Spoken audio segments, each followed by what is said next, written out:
So according to the internets, we may or may not be streaming now. Oh, I just shrunk your image. Let's make you pick again. Make Mike great again.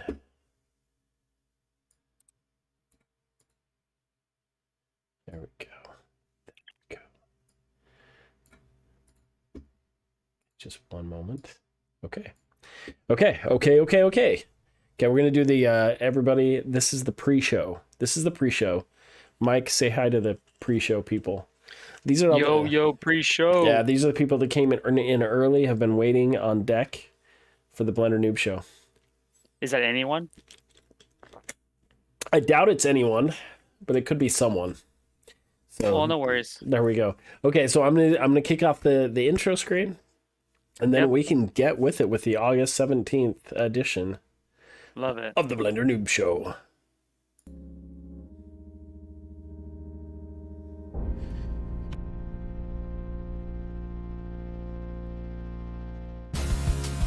Nice. Okay, I'm here.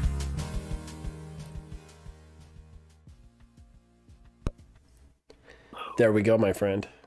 Like a fresh breath of air. We're here for the Blender Noob Show.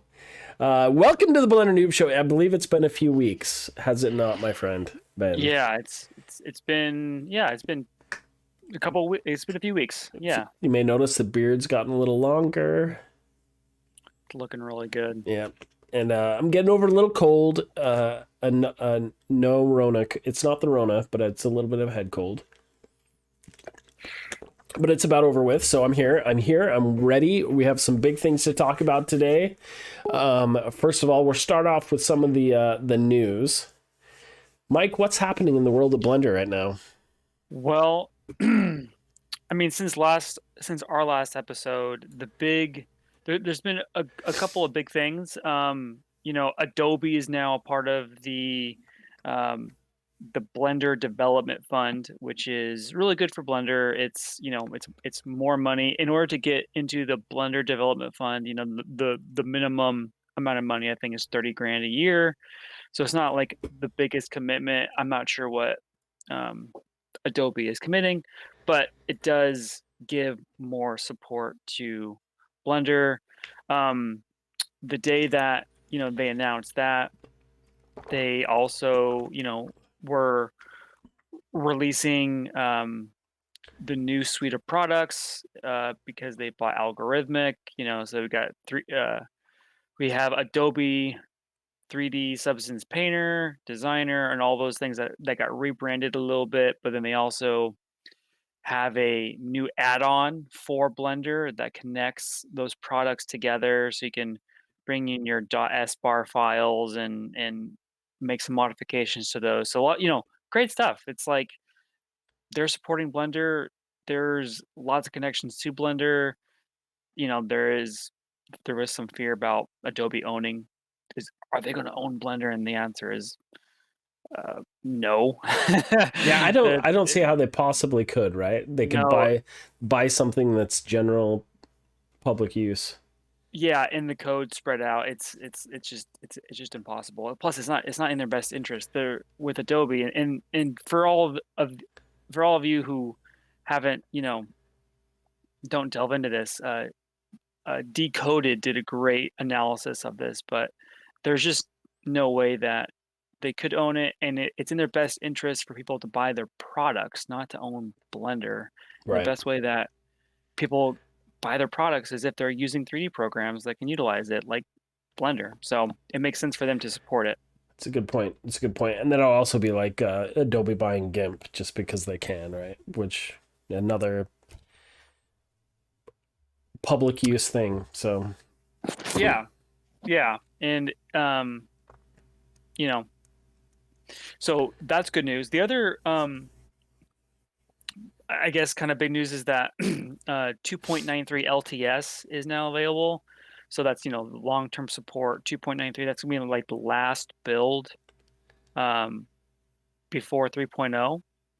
So that's gonna be big. It's kind of like the big Blender 2.83 was huge, and then between 2.83 and or 2.8, and then to 2.93, a ton has changed with Blender. Lots of really positive features and assets. But now with 3.0, there's going to be some huge upgrades. Cycles X, the asset browser, or the asset manager. So, you know, it's that final milestone before 3.0, which is going to be awesome. Yeah, well, just the prospect of a full number increase to 3.0, like, yeah, what is that going to entail?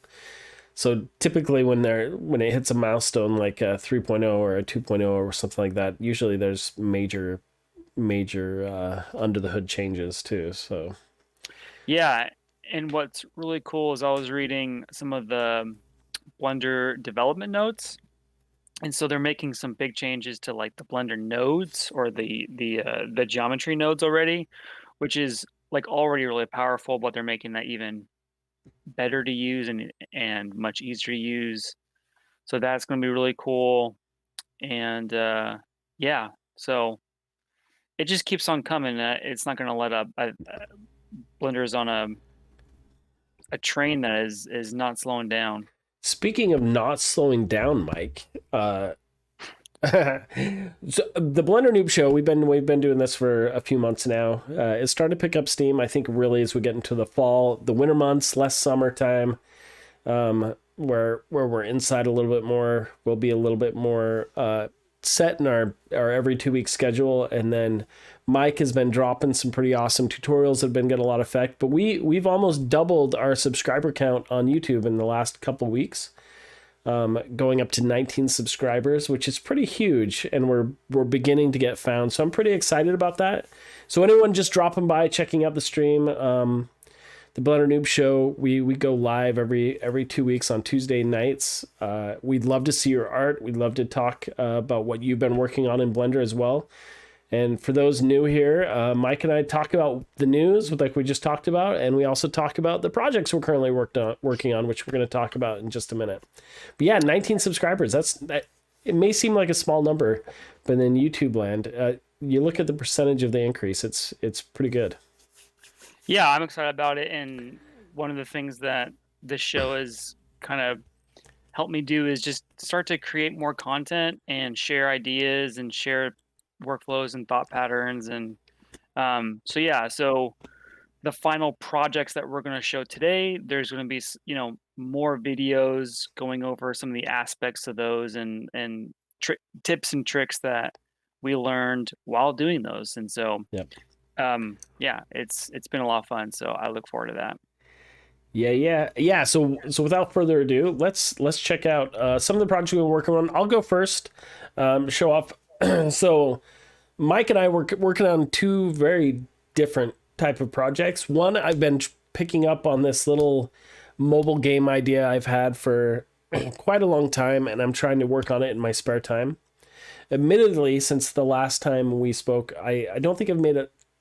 Well, I made some updates, but nothing like super monumental. But we went over in Blender last time how I had worked on this little simple animation from a tutorial I found. And while it was okay, it really bothered me that, as I'm not an animator, Mike is more of an animator than I am. But we both went to art school, for digital art school. I also teach it at art school. I understand the 12 rules of animation. And so I really needed a little bit more follow through, a little squash and stretch. So I took the little animation, I just tweaked it a little bit to kind of give it a little bit more nuance and add that to my game again. So I'm going to show that off really quick. Actually, I'll show it right now and kind of talk about the big takeaways I have and kind of the plans I have coming up next. Just one moment here. Let's see. Cool. Here. Yeah. So Gabe, this is built in the Unreal Engine. Is that true? Yeah. So the game I'm working on is in an Unreal Engine. Yes, my friend. Cool. Okay. So here's that character I showed a couple weeks ago. And admittedly, I haven't been in Blender as much because I'm still prototyping out in the Unreal Engine. And so the idea is I'll prototype the game out in there, and then start building assets in Blender. So what you see here is the little blockhead that I took from a tutorial, same as building out the skeletons and the basic animations. But I wanted him to squash and stretch and kind of have a little bit more bounce in his step than the robotic kind of animation I did before. So essentially all I did was added a few more in-betweens, so the head would bob and it wouldn't be as static as it was before. So pretty simple. So I kind of just made him bob.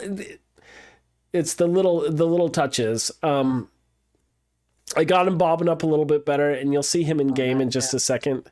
So not a huge deal. I may do a little change in tutorial from that, but I'm gonna show him off in game now, and then talk about like what I'm really thinking here.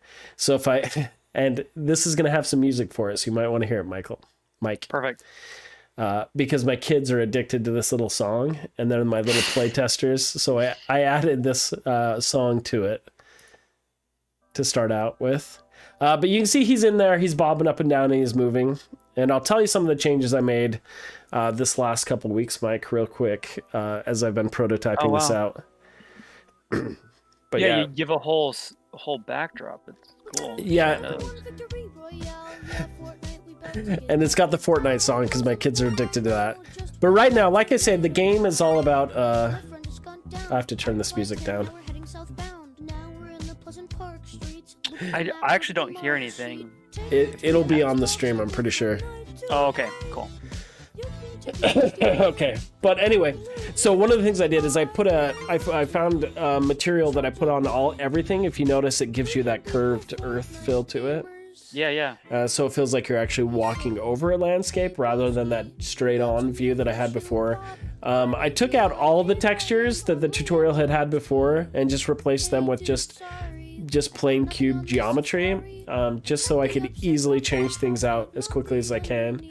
I actually haven't even decided in the entire game if I want to have 1 or 2 lanes or how I want to do it. The idea is that I'll be able to walk infinitely in this game and play it. So some of the slow things I did is right now there's like a mud trap, which is just this black cube you'll walk through right here, where I'm just testing out getting those to work. So you slow down once you're in it. You know, if you're out of it, you'll speed back up or not. But on the outside, I was just testing out randomly spawning cubes. So I set those up so that each tile that pops up in the foreground will randomly produce these scaled and rotated cubes on the sides in 3 different tiers. So I was testing those out, so eventually those can be like either small rocks or gates on this side, or trees, shrubs, that kind of thing. So when whatever environment you're starting to walk through will always be updated randomly and kind of generate these modes and these levels and these things you're going through. So that's about as much as I was able to prototype over the last couple of weeks. I've been really busy with school prep and stuff. But I'm excited. One of the things I want to get in as quickly as possible is a new main character, because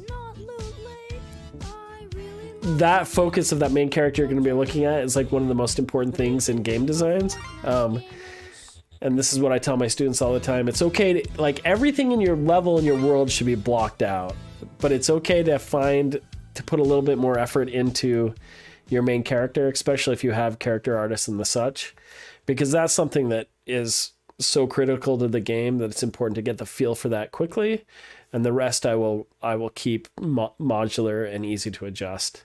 But yeah, that being said, this is about as far as I am at the moment on the game, but I'm hoping to make like those quick changes that will make it feel more like a game as quickly as possible. Man, well, it's looking cool. It's nice to see the big. I mean, I feel like it's been a big change. It feels like a city that you're walking through, almost like a sidewalk, and it's like, level 1 city blocks. I mean, there's so much that you can add. So I didn't quite hear you. So the texture you use for the ground makes it feel curved, or is the actual geometry like curved slightly, like across a big plane? Yeah, so it's actually a material applied to all these. In Unreal, I'm able to instance certain material parameters. So Mm-hmm. it's actually bending the vertices on the objects as it goes Oh, around. So it does that through a material, and so it I don't have to worry about actually in engine. It's all flat. It's all completely flat, but the visually I'm able to adjust it, the curve on the vertices as they're placed. I'm not sure I'm wow. explaining it right. Maybe I should. I'll talk about it again later. But it's all through materials. That's cool. And is that like, is that material, can you add other things to that material like it would be regular, but then at the like it's like a you plug in that at the end so that it renders out as is like if it was curved? Yeah. Yeah. Oh, So I could add texture maps, Unreal, uh, normal maps, all that stuff. But then at render time, it makes it appear like the geometry is curved. that's really cool. Yeah. I think I'll post some links in the description here, like the tutorial I used to do that. But pretty straightforward. But I think it really adds a nice touch to the game, makes it feel a little bit more. I don't know, more realistic, I guess. Well, yeah, and it definitely feels there's a different feeling that you have than if it was completely flat. Because it just when you're actually walking on a city block, like my wife was in San Francisco recently, and you know there's tons of curved roads, and it feels like a lot more not lived in, but more realistic being in a place that actually has those curves rather than like completely flat. Um, Yeah. so yeah, great Yeah. job. Oh, thanks. And one of the things I've been doing is playing a lot of other infinite running games to just kind of see how they do their environments. A lot of them are really simple, but one of the things like the Temple Run 2 does really well is a lot of times like this path might then have like an open crevasse type area underneath it. So Mm, it feels like you're going over or under. It's kind of like I talked to you before. I want this game to feel like you could be going through all sorts of different scenarios. And yeah, and so I've actually, the more I've worked on it, the more list of like features I have added. But I think the smartest way for me to approach it as a single developer I'm going to take this simple little chunk I have here, which I might choose a theme like a forest, and hmm, just focus on that and actually try and polish that in and get some type of small game loop going. Then I could then actually just publish the game, and it would be an infinite walker. Like right now, he walked up to these boxes, and he went into his idle state. Like he's yep, like, I'm stuck, right? And so there's a couple different things, the ways I want to approach it. If these were boxes or something else, I might add in that you could actually tap those boxes on the screen on your phone, and your character would then push them out of the way and oh start cool, yeah, walking again. Like we talked before about like you're very interested in how to find the fun in games. hmm, I don't know if that's going to be fun or not, and maybe it'll be fun to me but nobody else. But I think that's one of the fun things about being an indie developer is like yeah. I'm just gonna do what sounds fun to me at the moment, seems interesting, and we'll just keep rolling with it. So this is just going to be something that I will continue to allow to push around ideas, and that's one of the things I think that gets me excited about it. That is awesome. I look forward to seeing more iterations and what you end up doing. Um, yeah, great job. It's really cool. Thanks, my friend. So that's it. Yeah. So the plan for the future is, like I said, like if this were a forest, like I can imagine that there would be paths there with some tufts of grass on the sides where those Hmm. small boxes are. Might be like fences along the side of a street or something else. You might have like a stop sign or something popping up every once in a while, and then those large blocks in the back. Right now, if I just swap those out with pine trees, right, and adjust their scale, they would all kind of do that same like change in height like those boxes are, and would feel like there's a dense forest behind it. So it can kind of play with that kind of a look too. So I'm hoping to build some systems that are very malleable that I can repeat and put into different biomes and environment and that kind of stuff. So Yeah. that is it, my friend. Cool. So I will exit out of that. Yeah, I look forward to your next iteration. It's gonna be cool. Okay, so let's check out what we're going to check out is do you want to tell us about the finale of your project? We're going to do this Game Boy Advanced SP turnaround animation. Okay, yeah, so the Game Boy project is finally completed.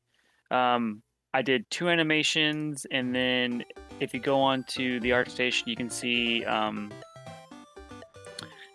just like the model.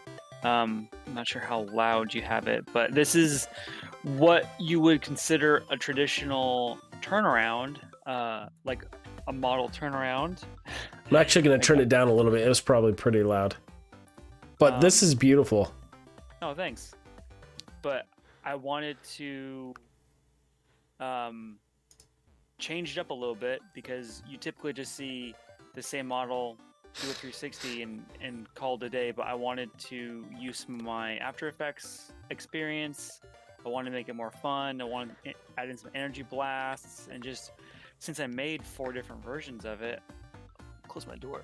I wanted to kind of show those off in a fun way. Dude, my daughter would kill for that Pikachu version. I know. So what was kind of fun about that too was just to research some of the different versions that were released, for that model, and that was a limited edition exclusive version, was that Pikachu version. Oh, so that was based on a real version? Yeah, like all 4 of those are. Oh, okay. Very cool. Yeah, and then I tied those to backgrounds which are tied to games. So like the first one is Mario. Uh-huh. Second one is Zelda, and then the third one is Castlevania, and the fourth one is Pokemon. And on the screen are those games playing. We'll watch it once more. So, and then with some chiptune. Yeah, so like that's Mario 2, and then this one's kind of hard, but this is Zelda, 4 Swords, and this is Castlevania, and then the fourth one is Pokemon. Very cool. That was awesome. Yeah. Awesome. Okay, let's check out your the other one, the animation. Yeah. So I guess for this one, I'm just gonna let it play, and then I'll talk about it.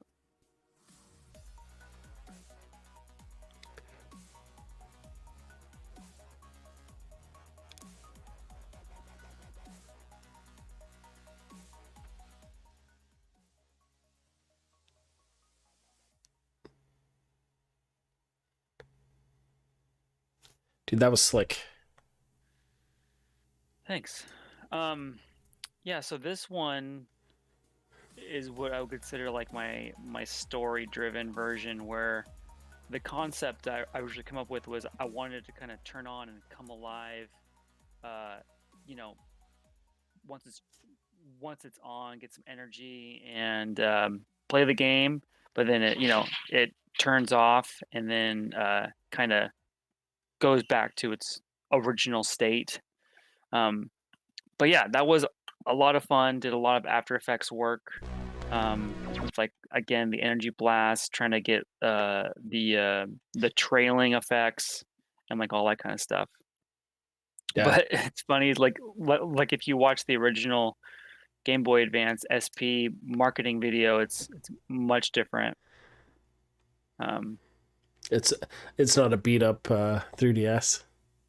No, it's not beat up 3DS. It's like in a grid world and flying, and it's very let me see. It was in like the 2000s, so but it felt like Tron. Oh, that makes sense. Which is pretty fun.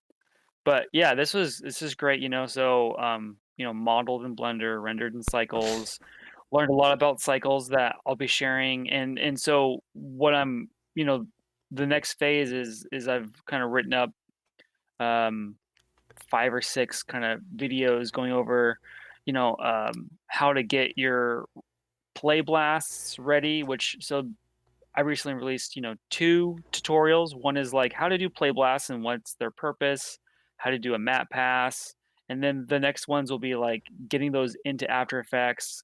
I don't see a whole lot of After Effects tutorials when it comes to Blender, so I think that'd be good to kind of tie those two together.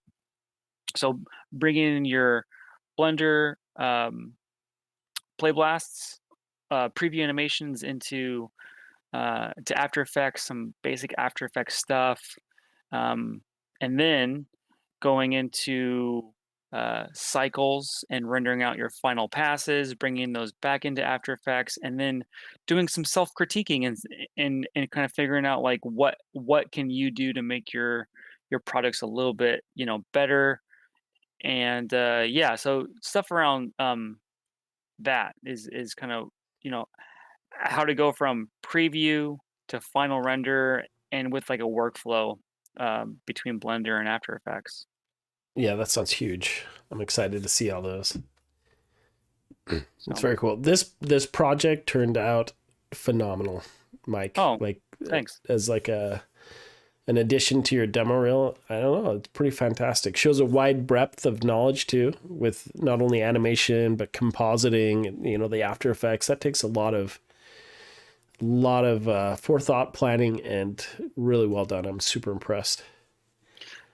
Thank you. I appreciate it. It's I think one of the things that's cool about this channel is that we have very different artistic stylings, and I think the people that watch this channel are going to get a lot of different viewpoints and perspectives on the 3D art in general. So one of the things I would love for the community to do if you're watching this is in um, the comment section is when you watch these videos, if there's anything specific that you want to learn about, leave it in those comments and we can talk about them at a future show, or I can kind of get those ideas and make into a little video. Yep, and that goes for both of with the game design and building, as well as like what Mike's doing. I know that he already has some awesome tutorials planned. But yeah, if you think of anything else, please let us know. We'd love to add them. This is hopefully going to grow in. We have our 19 subscribers now, but we want to grow this community to find those like-minded Blender aficionados. We didn't do a proper intro like we usually do, but yeah, we both created this community so that we could practice what we love, which is 3D modeling and visual effects and film and video games in Blender, as we both have backgrounds in other software programs, but this is a passion of both of ours. And so this is something we'll continue to build up, and hopefully along with other like-minded people that want to share their knowledge as well. So we'd love to check out your art as well on this channel and all that good stuff. So Mike, as you put this project to rest and finish off your little tutorials, the question is, what's next on the There agenda? is a lot that is next and that is brewing. I definitely am. I'm learning more about some environment design in Blender. There's a whole bunch of stuff that people are doing that is getting me excited. But the other big um, project that is in the works is a character, and that is going to um, for Blender. I want to use more animation, sculpting, all sorts of stuff that I think Blender would be really good for. So there's going to be some character stuff coming too, as well as some environment stuff and more tutorials. Yeah, it's just going to keep on coming. Sweet. Sounds like we both have some character stuff coming up. Yeah, yeah. It's what's interesting is that one of the things. Well, so there's going to be a character. There's also going to be hard surface modeling. I'm trying to balance the big projects with the small ones. So while I'm learning things that I would like to then teach about, I also want to make sure that I'm not doing these humongous, ambitious projects that then um, take, a year to finish, and I can only put out a few videos on them. So one of the things that I'm also doing is finding small little things to model and, get to like a finished state that were smaller than this project, but then can help out the community and with just some techniques and stuff. So there is going to be, I think, a video on how to get inspired with like everyday objects, and like um 'cause I guess the story is I was walking my dog and I found this really cool toy radio, this, like, little thing, and I was like, "This would be kind of fun to model from start to finish," 'cause it's very kinda basic, but it's fun, but what also was cool is that, like, you don't always have to be inside looking on the internet to, like, find inspiration. You be out at a playground and be like, "Oh, wow, look at this toy. This is cool. How do I model these things on this toy?" Like, to get out to find inspiration and not just be in your house all the time too. Right. It's about the whole thing. Yeah, that sounds amazing. That's right up my alley. So I'm excited to hear about that too. Yeah, so a lot of stuff coming. I'm gonna be planning it all out, and we'll talk about it on air, live stream on the Live. YouTube. Yes, yes, my friends. And like we talked about before, this is on YouTube. Really, really, we need to get Mike. We need to get our act together. Get some Twitter for the channel, some Facebook, and all that stuff. We're small enough still that we could multi-stream this and get it out to some more eyeballs. But that's all in the works, my friends. Yeah, yeah, and I think we'll also probably make an Instagram account to Ooh, post and make sure that people know when we're going live and what projects we're doing, and share your projects, the things that you've learned while watching Blender Noobs or any other Blender art. So that'd yeah. be fun. Very good. So I think that is the episode in the books, my friends, for the Blender Noob Show. I am Gabriel, aka the Checkpoint Professor, and this is I am Mike Reese, aka Melting Face 3D, and we are the Blender the Noobs. Blender Newbies. So follow, subscribe, all that good stuff, and we will check you next time. All right, be safe, everyone.